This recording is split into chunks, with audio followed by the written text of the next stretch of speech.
Halo pemirsa yang budiman. Hari ini kita akan membahas sebuah fenomena yang sebenarnya receh tapi kalau dipikir-pikir bikin kita mengelus dada. Ada sebuah postingan yang menampilkan drama rumah tangga dengan budget minimalis.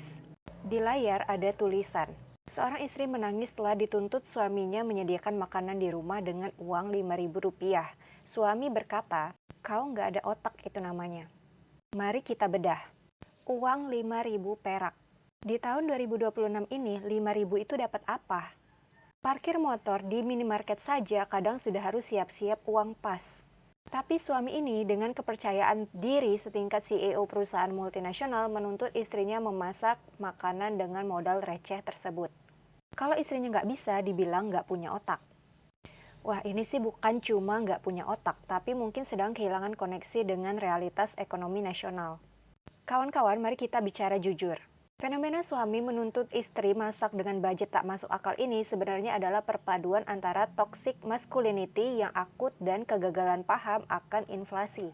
Si suami mungkin merasa dengan memberi uang 5.000 dia sudah menjadi kepala rumah tangga yang memenuhi kewajiban. Tapi dia lupa dia tidak sedang hidup di era di mana harga sebungkus nasi Padang masih bisa dibeli dengan uang receh yang kita temukan di bawah jok motor.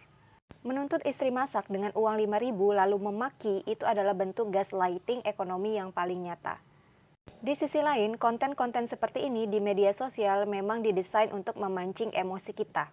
Kita marah, kita komentar, algoritma senang, dan pemilik akun dapat cuan dari interaksi. Kita sedang dijadikan objek penderita dari drama yang entah beneran atau cuma acting demi engagement.